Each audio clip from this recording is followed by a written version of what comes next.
So let's start as always with just sitting for a few moments, as comfortably as you can, with an eye to the sort of postures that we want to try and develop and maintain as we do the seated exercises, which means as much as possible, way to sit forward in your chair, tilt your pelvis forward so that your weight ends up landing between the or in the space that exists between your feet and your hips. Remember that nothing should be forced, and even if something is theoretically the right kind of posture, the ideal posture, it might be that your body's just not ready for that at the moment. So it's important to have an idea of where you want to get to, but also where you're coming from, and just see that the movement, the journey from one to the other may take a little bit of time. Sit back and rest when you need to. You just try and get a sense of what this posture offers us. I shall come back to that. So before we do that, just rubbing your hands together and tapping over your face.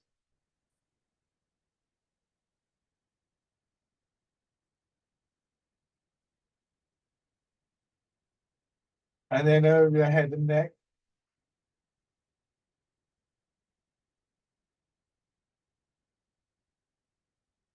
Down to one shoulder, your arm.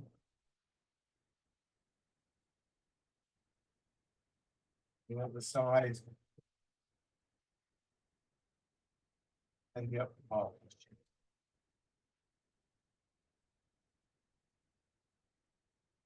The belly.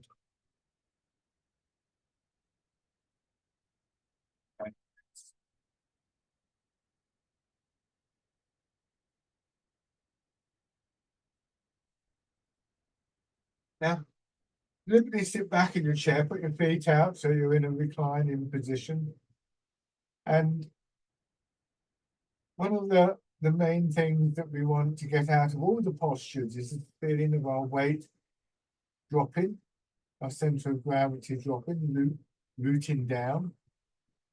And this is a good posture for beginning that process and what's involved in moving towards that. So as you sit back here, just very gently, but very deliberately, tighten up around your shoulders and your chest, and then just release it. It's like, if you have your fist clenched and fingers tight, everything starts to stiffen up. But you can just release that gripping feeling a little bit and still maintain the shape of the fist. So this is what we call releasing, letting go, softening, the various terms that are used to cover this.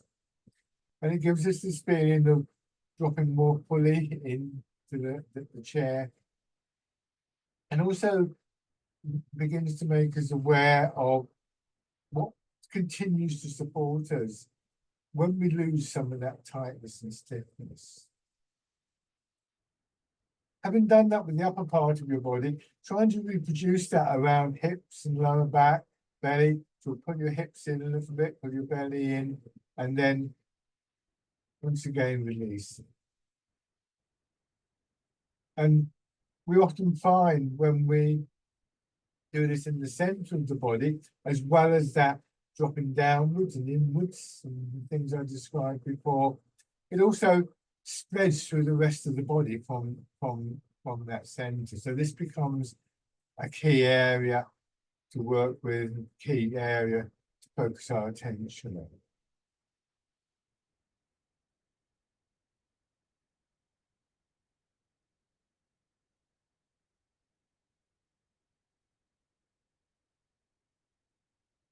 So now when we come back to the upright position, generally speaking, it's a little bit more difficult when we're upright, because we have to contend a little bit more with the pull of gravity. This is where the actual posture becomes important.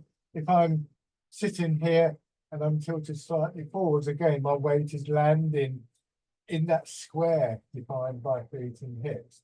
If I'm back like this, then I'm having to struggle to stop myself tumbling out of the chair.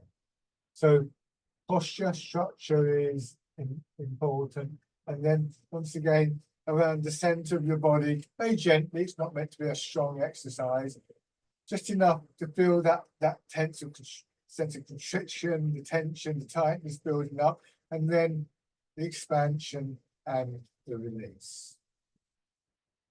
So this is one of the key things that we're looking for in all the Tai Chi postures, is this feeling of dropping inwards and downwards. And with that opening up within the body, that sense of more space being available within the body for movement. And of course, that movement could be all sorts of things. The exercises that we're going to be doing, of course. But breathing is a form of movement, digestion, circulation, all are movements within the body.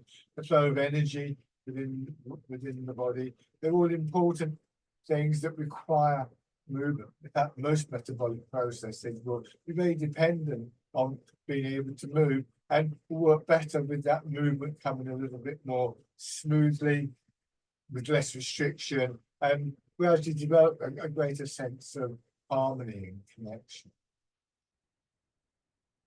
We're going through the different parts of the body, starting with your head, turning your head gently from side to side. And when we do this, especially to begin with, trying to maintain that sense of space. So making sure I'm going to turn this far. I could feel that I could move a little bit further, but if I do, I'm going to start to experience a degree of tightening up. Then I go back the other way, the same thing here. So we're going to 80% of the full movement. And again, this is a basic principle. Gradually, there'll be an expansion in the movement, but we always want to feel that there's a little bit of space left for extra movement.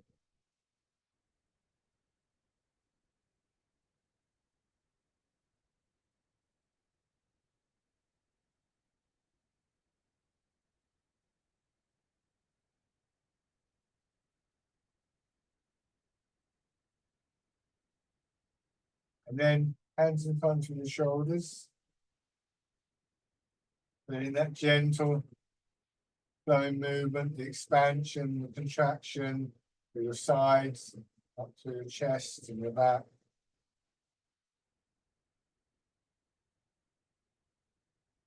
So as we make the movements in the outer parts of our body, it's becoming a little bit more familiar with the patterns of movement that sort of echo those outer movements, the patterns within the body. Broadly speaking, they follow a pattern of expansion and contraction.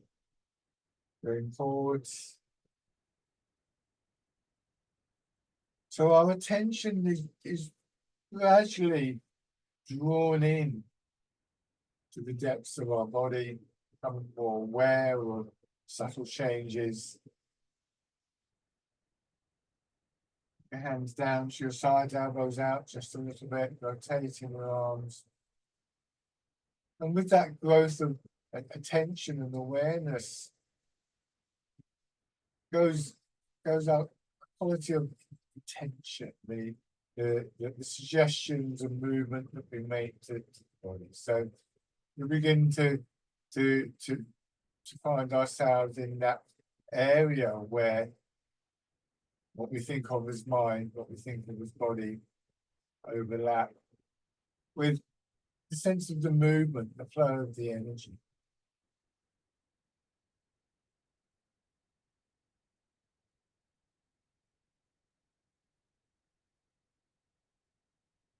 And then raising your hand, like you're winding upstream or cotton.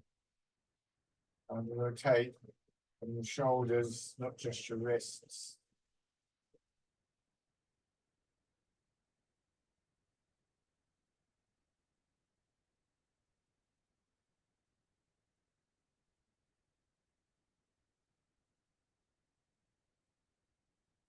in direction.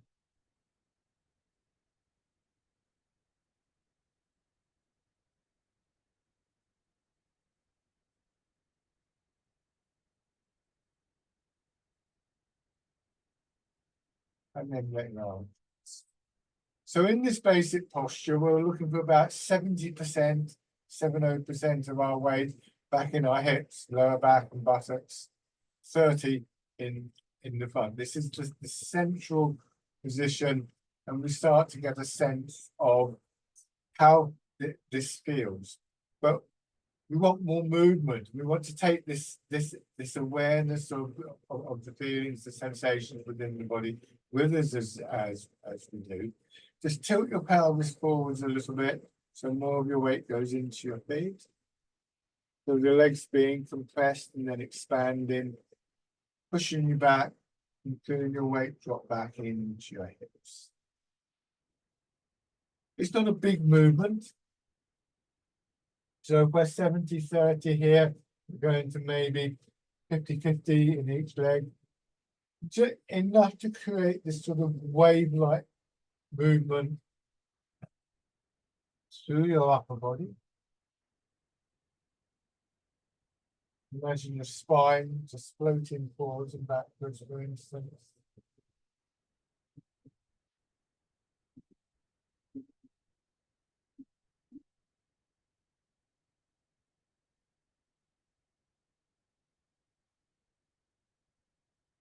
Next time you go forwards, just before you do, turn your body slightly. So now you put the emphasis of the weight in one leg. So we realize that our weight can move. Our weight isn't just this abstract thing or something stuck everywhere in the body. We can use our movements, our intention to place the weight in certain places. If we turn in the center of the body, the majority of the weight will go to the opposite leg.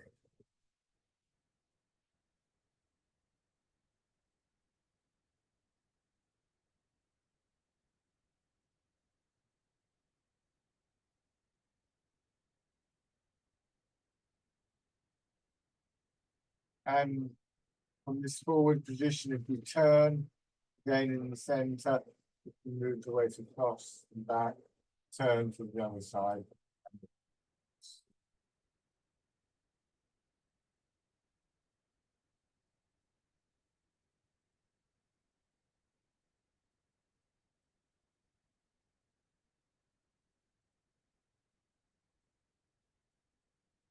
Back in the other direction.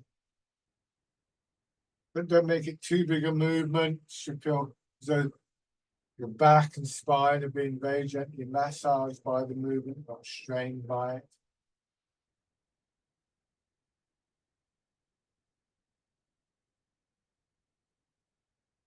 Coming back to the more upright position. Just pull one heel up, step out with the foot, put your heel down, lower your toes, gently press the foot into. Planting the foot.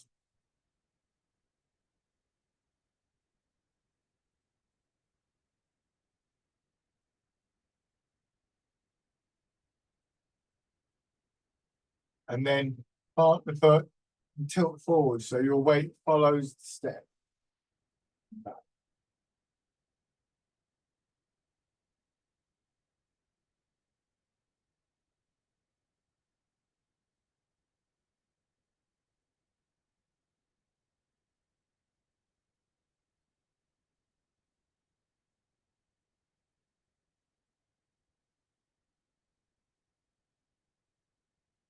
Back.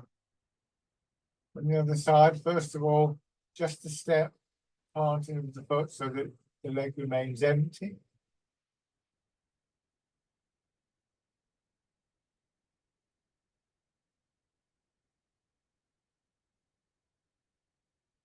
And then this time, once the foot is fully on the floor,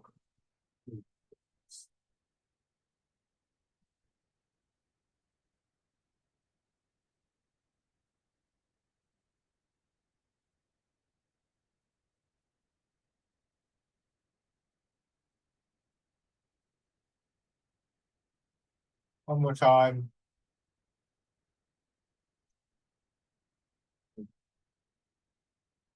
now into the main body of exercises, where actually what we want to try and do is bring all those different movements in to one whole movement. So letting your hands drop down, again, elbows out a little bit, turn your hands palm forwards. And this time, as you rotate your arms, also move your weight. This is bird forward. So as you come back, there's an expansion up through your upper body into your chest. And then that contracts, go forwards. A subtle expansion in your back as you go. Remember, when part of your body expands, some of that is going to be in muscles, and when the muscles have expanded, and then quite naturally contract ourselves.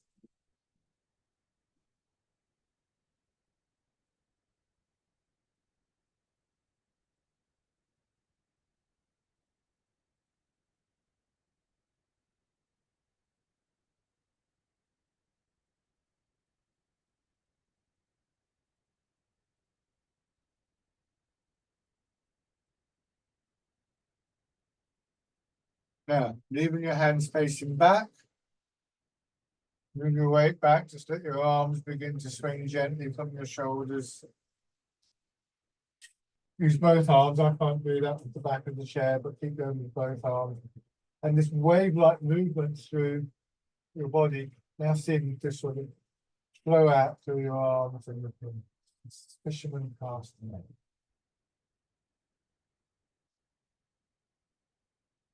As you get more familiar with these movements, so if you've done these movements before and you're familiar with the choreography of them, just notice as your arms swing forwards, they naturally swing up. We don't have to lift them. But when we do that again, there's there are areas of expansion that we feel, particularly in the upper part of the body. Inner movements strongly associated with the outer movements.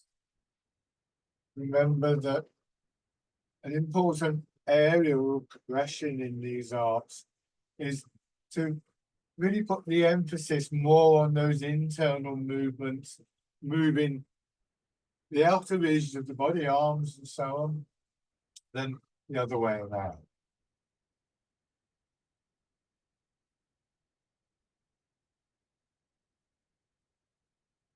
So in this way, in various different ways, we start to feel how any one movement in the body, which appears to be maybe just like this one in the arms, actually engages potentially the whole body. Weight movement from feet to hips, those patterns of expansion and contraction in the upper part of your body, combining to give you this basic pattern.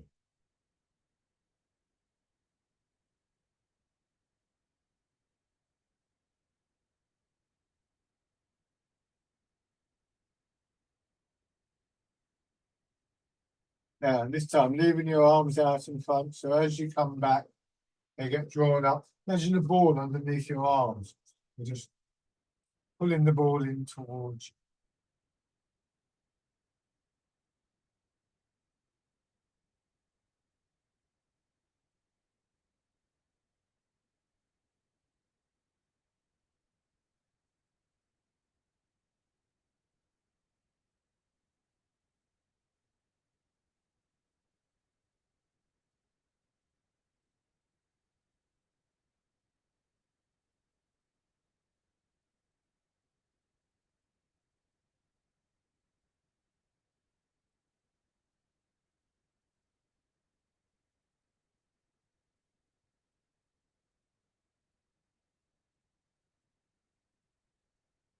The next time, as you start to come back and your arms are pulled upwards, turn them palm in, draw your elbows apart, opening again, and particularly the chest, and then coming forwards. Pigeon split its way. You don't want your hands to go above shoulder height. Very easy for the arms to stiff them up there. Nor do you want your elbows or your hands come behind your body. You're tightening it in chest. So again, that sense that you're leaving space for extra movement. One of the extra movements could be your breathing. Don't label this, it's just a very light touch. But as we come back and we feel that expansion coming up through the body, maybe just see how it feels to take a breath in. You don't have to hold the breath for any length of time. In fact, don't hold the breath at all. Just breathe out whenever it feels comfortable. And if you find that that doesn't really work for you for some reason, just focus on something different. The arms drawing apart, perhaps. Fingers trailing behind. Chances are your body just begins to naturally breathe correctly. That's increasingly the case.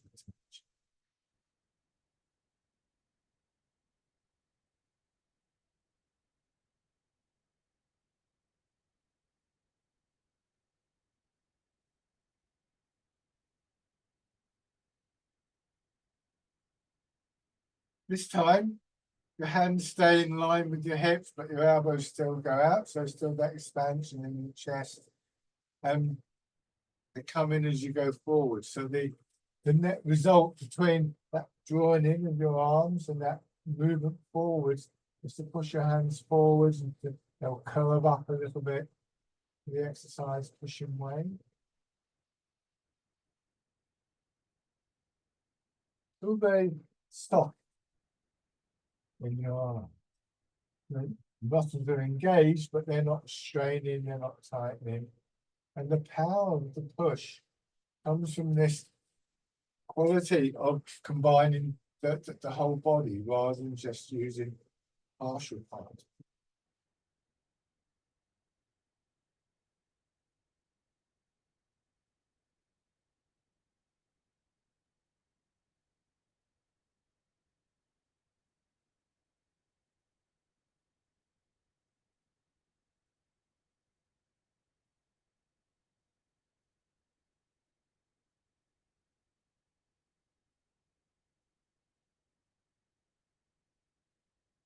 A pushing wave.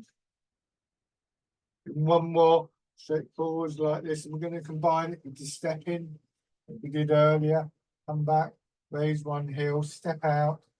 Feel your body turning in that direction a little bit. Plant the foot, push forward. Coming back. Put in, plant it down. Turn the other way. Making a particular point of ensuring that the foot is firmly planted in the ground before you commit your weight. Almost like there was thin ice there. You don't want your foot to get pushed through the ice. Testing the ice.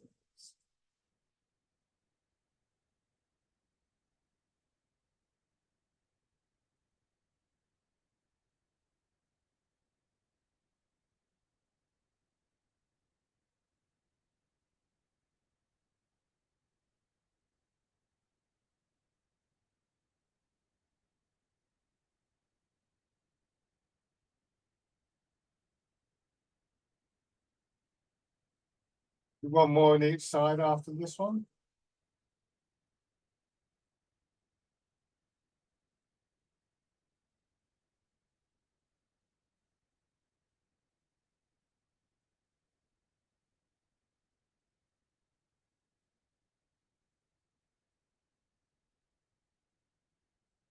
And then facing forwards, roll your fingers into a hollow fist. You should be able to get finger comfortably down the middle. Sitting back, hands, arms upwards, and then going forwards in the rotation through the hands and up as much as possible. Arm down. You might not get through the full 180-degree cycle. Rotation coming from the shoulders. And again, from the side, I will just do one arm. If I just move my arm, this is how far it will move. Remembering I don't want to lock out my elbow, so that remains soft at the end. If I didn't move my arm at all, and it was just the weight, this is how far the arm would move. Still with perhaps that spiraling out.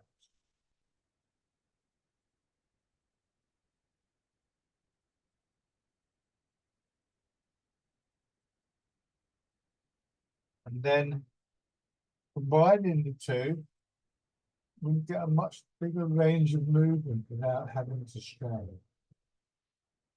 The weight begins to move, some of that energy going down through your arm, pushing your arm out, filling your arm up. So that it feels as though your fists get pushed away from your body.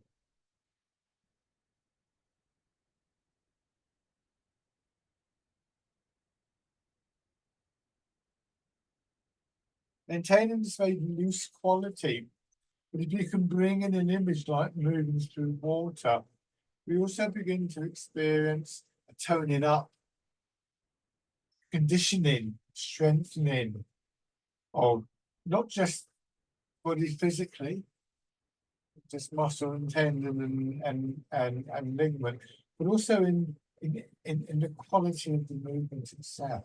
So that sense of the movement, the energy, gradually getting stronger.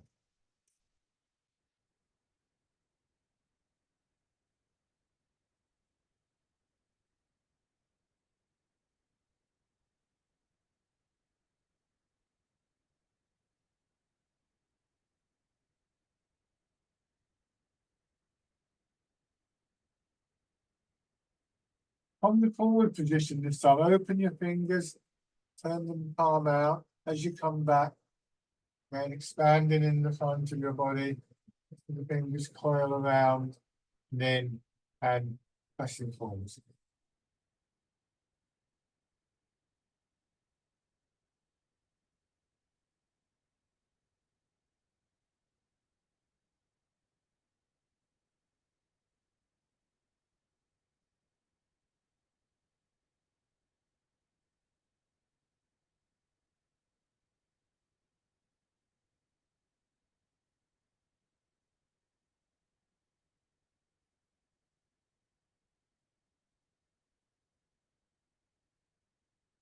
Time.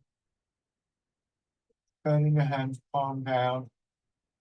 Turn a little bit as you ease forwards, that lengthening through your back and your spine. Since you grow out through your arms into your fingers. Swing around, bringing your weight across to the opposite side and then back in to the uprights. So polishing the table.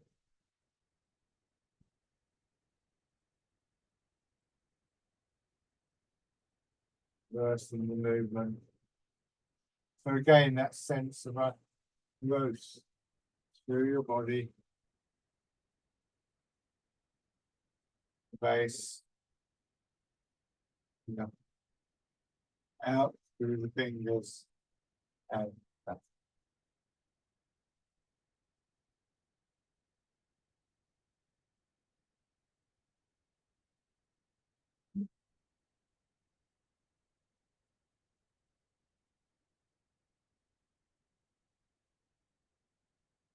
Coming back to the upper position, turning your hands palm up, a gentle press down through feet and hips, and that same sort of expansion, lengthening through your back, wave-like energy coming up underneath your arms, and then dropping down. It's almost like you can imagine you've got a ball, maybe quite a heavy ball, and your body expands, elbows are pushed out, that draws your hands up, and then you decide, press the ball back down.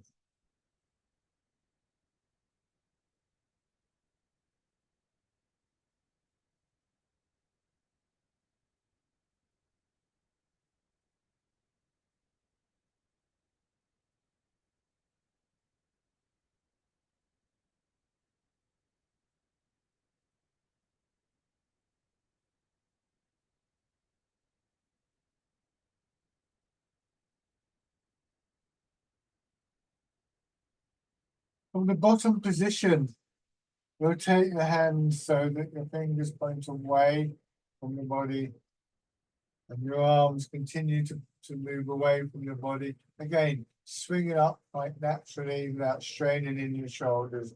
Press it down. It's a wild goose. Feeling that expansion and contraction in your upper body. Being one of the prime moves, that expanding, pushing your arms away, the hands will swing up.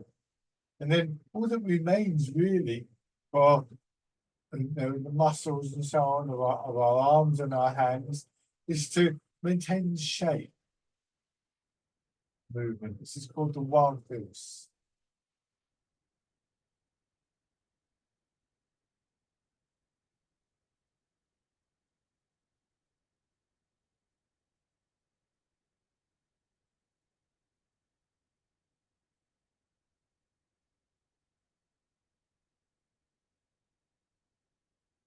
One more time. And then going into parting the clouds, your hands dropping down in front of your knees. So a slight tilt forwards, drop back into your hips. And again, feeling the expansion up through the belly, solar plexus, and just like a wave, pushing your arms up. So your arms come up and above your shoulders, very smoothly.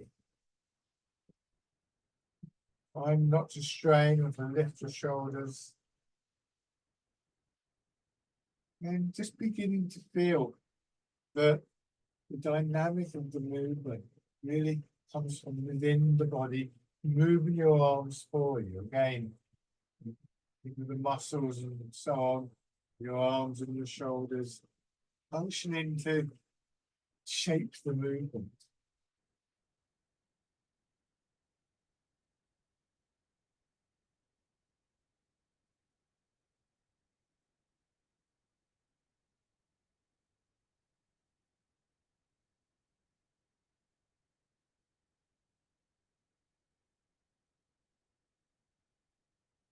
One more time. As you come back to the upright position, letting your hands drop down, feeling the weight of your arms hanging from the shoulders, focusing on one side, but that same type of expansion, pushing your arm up, dragon plucks the stars from the sky, rolling down. Moving across to the other side, it's feels like a push from your hips, and your feet, opening up through that side of your body.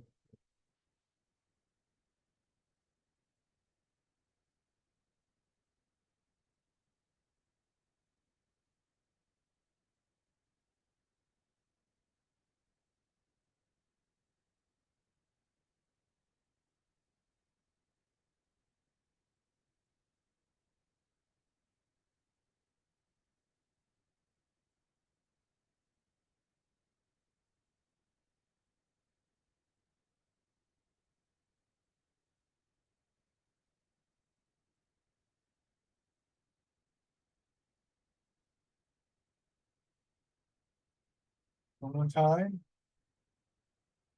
Dragon plucks the stars from the sky.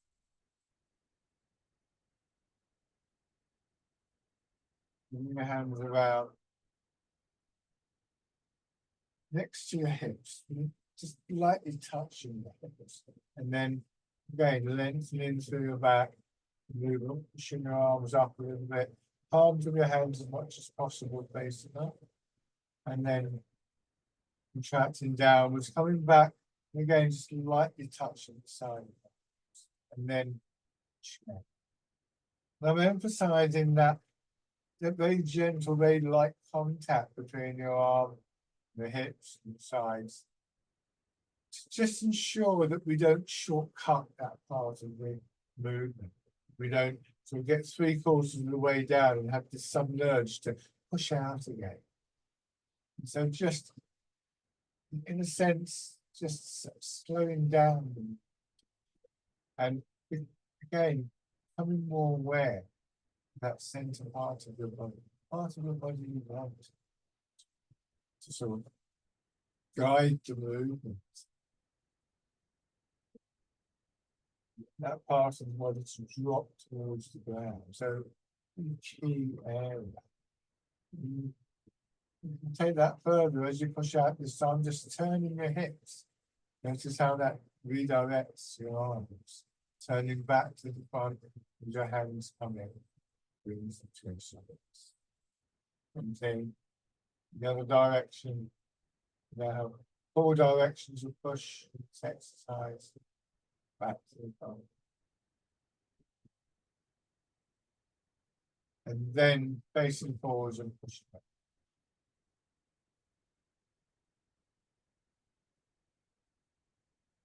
So again, one expanding and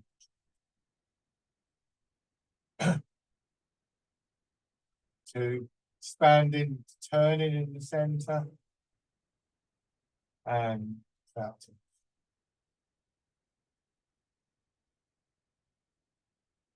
Three, turning the other way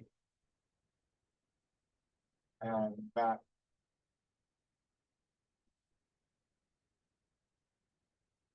Four.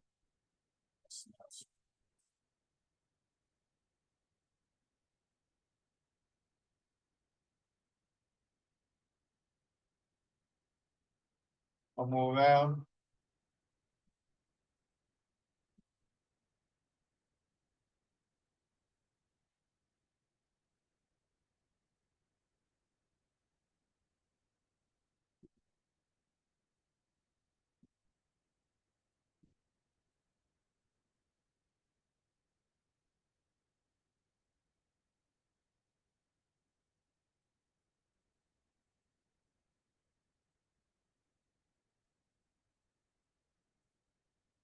Then 1 foot. The heel drop onto the floor. Now tilt forwards, ease forwards, very carefully and gently. Coming back upright, not by straining in your shoulders, but by rolling the hips back. Draws your arms over, scooping the seat, looking at the sky. You may for once with this find, I mean, don't force this, it just may happen, but because the foot is out in front, you have a little leeway for a backward movement. It's a bit exaggerated. But remember, if you go back too far, it's going to be a struggle to come back up again. So it's really better to focus on a sense of just opening up in the front of your body.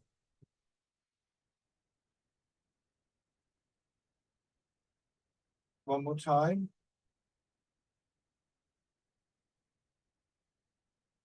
As you drop your hands this time, fist them and now coming forwards and your arms are swung up with the movement, grasping the tiger's hips. Rising, expanding, feeling of energy up through your back into your shoulders.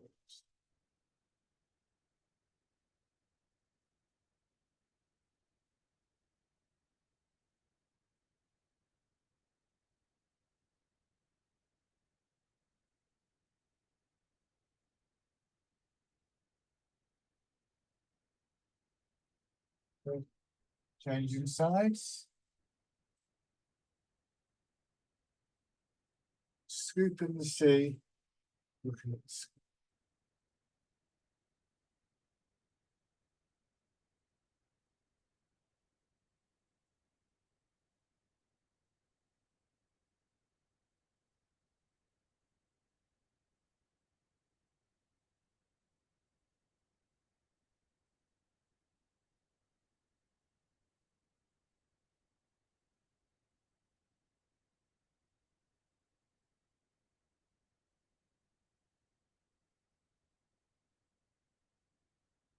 Now,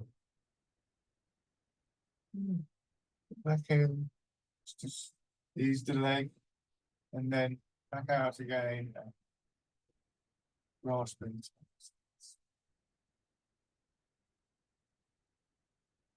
Very expansive, this bold feeling movement, as the name might suggest.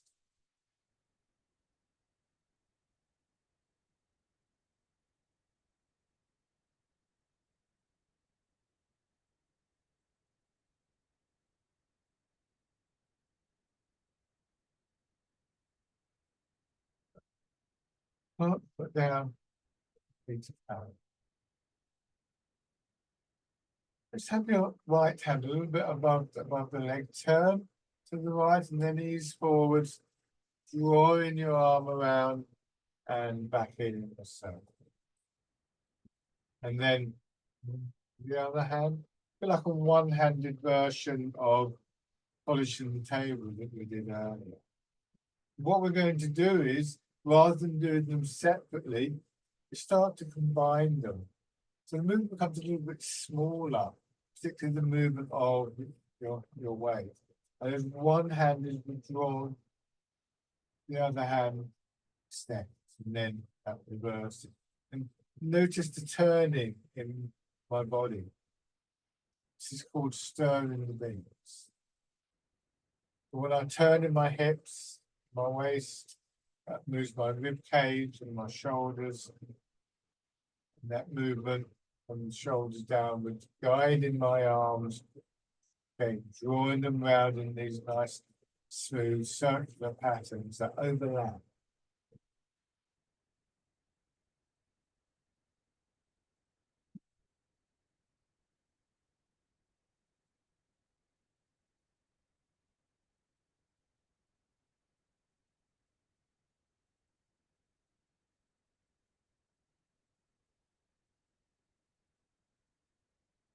And then come back.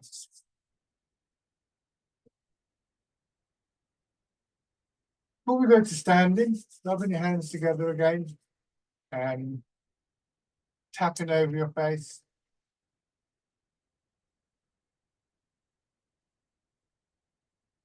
Over your head and neck.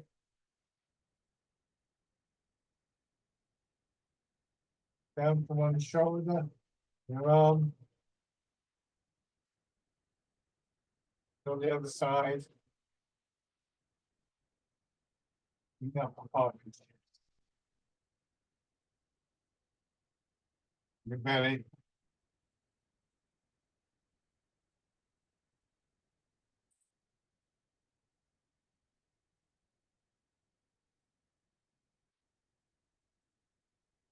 Pushing your heels up. So we're just trying to sort of wake ourselves up a little bit before we go to standing.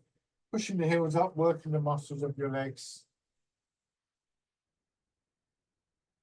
And combining that with a sideways movement to make a circle.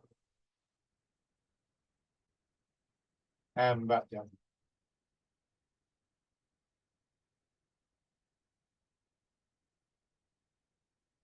Good. And then standing.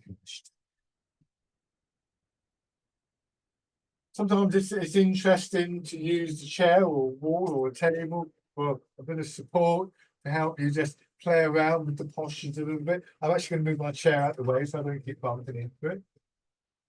And standing, feet hip width apart. Some nice relaxed posture. And let your hips drop back a little bit. Remember that feeling of releasing in your hips. That will help your knees to release. And you'll just gently drop down, and then you'll feel your legs starting to push you up again, your body expanding upwards from the root, and then dropping down, letting your center of gravity. Again.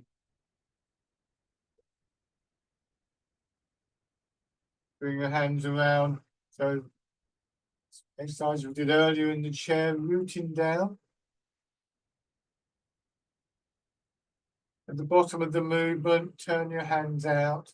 And as you push up, let the hands be pushed away, going into the wild goose. And then parting.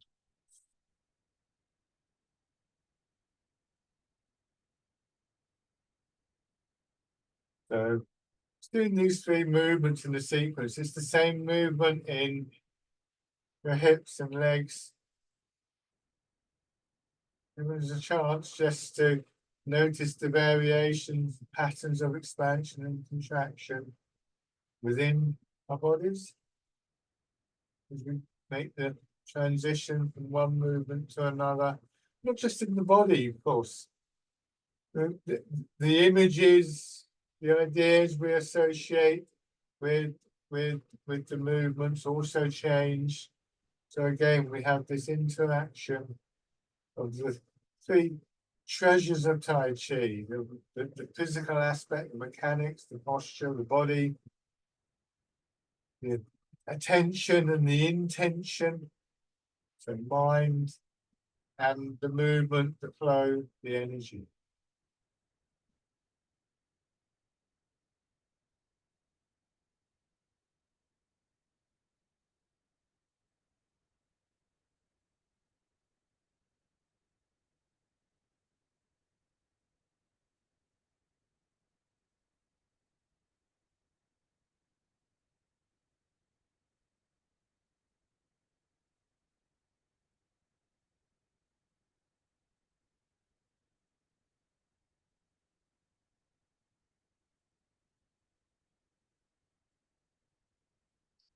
One more round.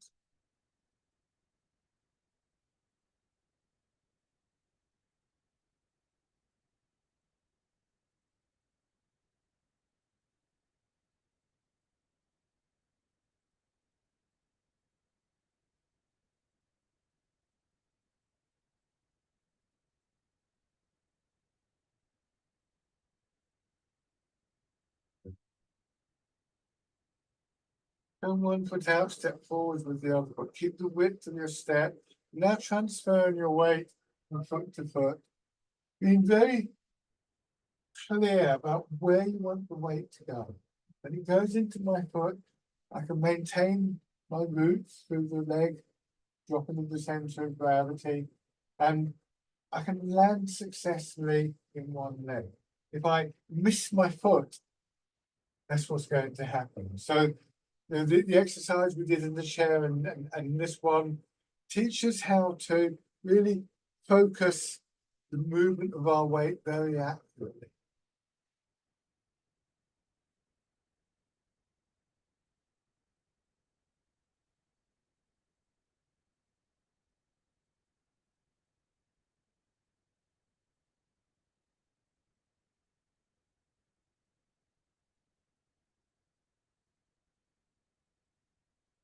And you need to raise toes in.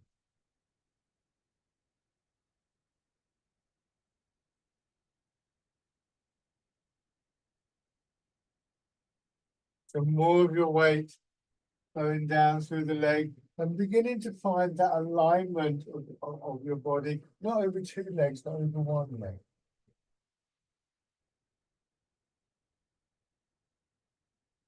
And when we can do that, we can begin to take a slow step in. When you go back, it's the ball of your foot goes down first, then the heel, then you plant, you press in. Then it's the front foot, it's the heel goes down, then the ball. And this is where, again, sometimes it's interesting just to give yourself that little bit of support. Remember, you're trying to release, you're trying to relax. Sometimes having that bit of support can really help you to do that and appreciate its value.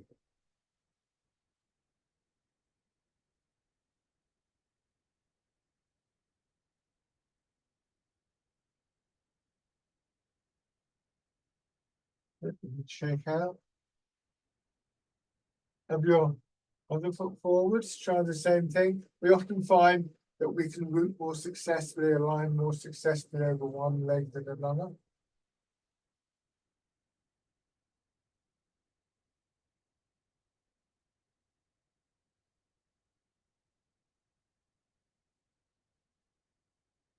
So this is a really useful and important exercise that can really help us, our stability, our mobility in our everyday lives.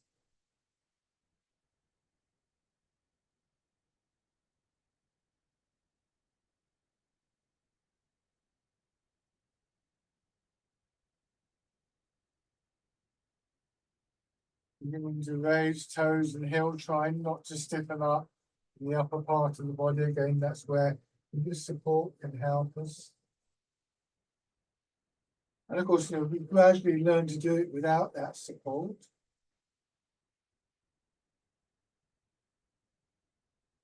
Stepping in,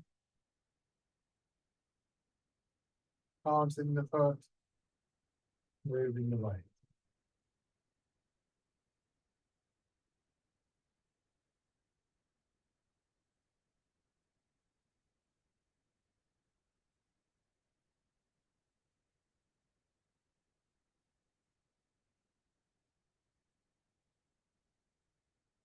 And then take a few steps either forwards or backwards.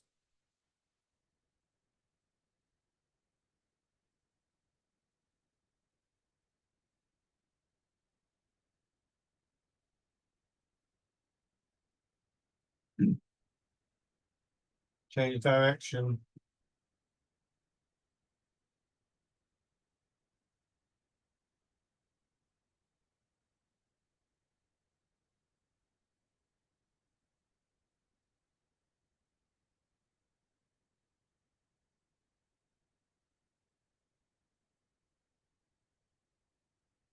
Okay. Have your right foot forward. Start with your weight in your front leg. Bring the hands around in front. Sit back and turn, and as you turn, let your hands sweep through. And just feel the expansion as your arms rise up in that left side of your body. Go forwards, bringing your hands down across your front hip.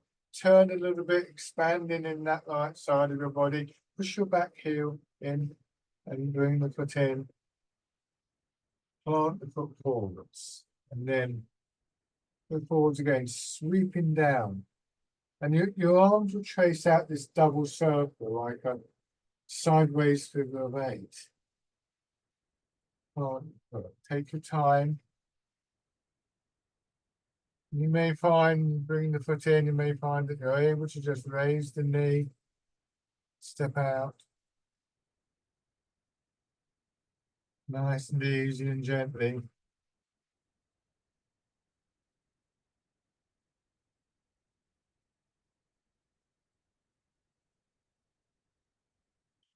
Going back a little bit.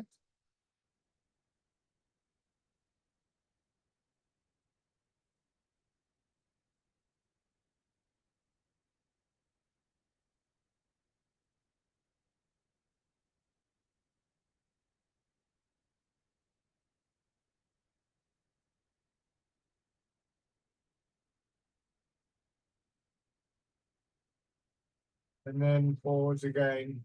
If you can't go sort of straight forwards, you could go at an angle. Maybe go over it that way or whatever. I'm going to keep going forward so I stay in camera.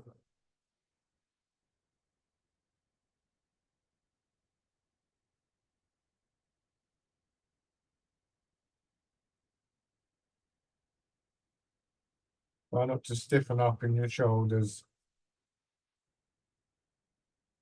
Going back.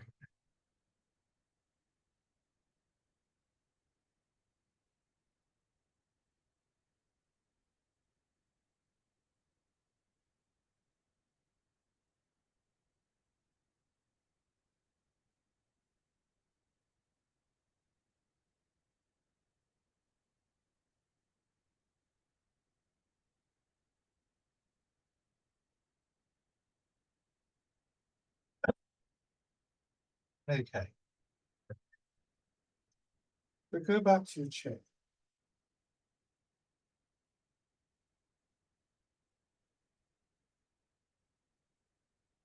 And as I said at the beginning of the class, we're not necessarily going to come into the perfect posture straight away, or if we do, we might find it's actually quite uncomfortable. Our bodies need time to adjust and condition. We need time to understand what we're trying to do. We start to bring together these different elements of an alignment in the body, that sense of releasing. Remember that sense of ungripping that we looked at earlier. But we do so.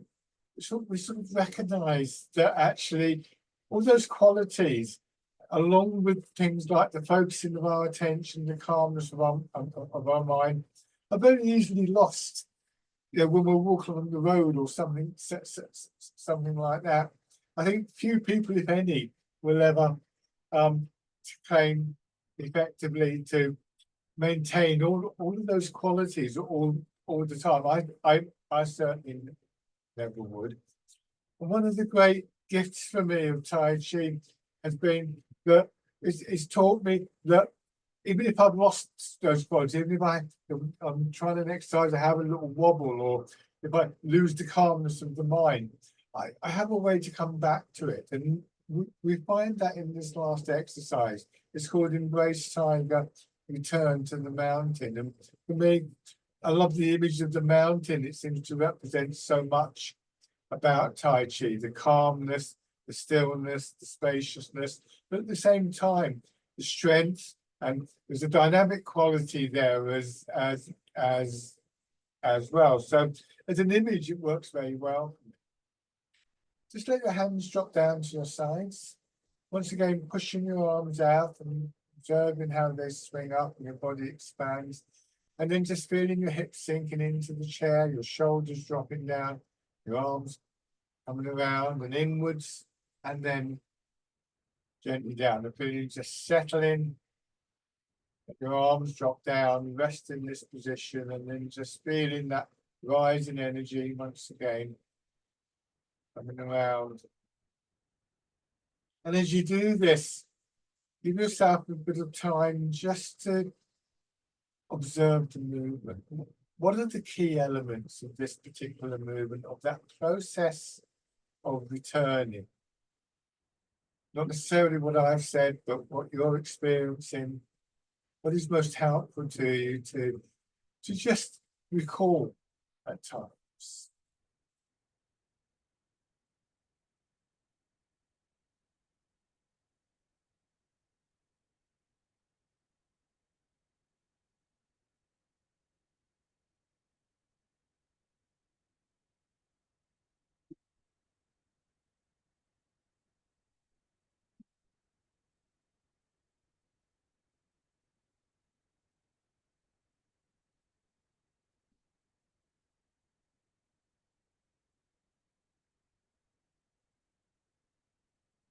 One more round.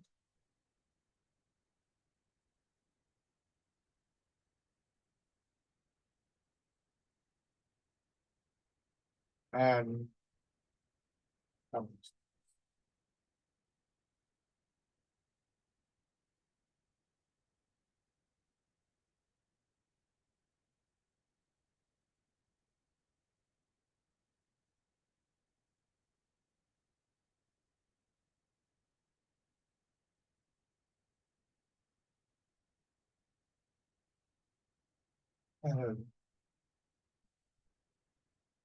thank you very much for watching, joining in. As always, if you do have any questions, please feel free to get in touch. But bye for now.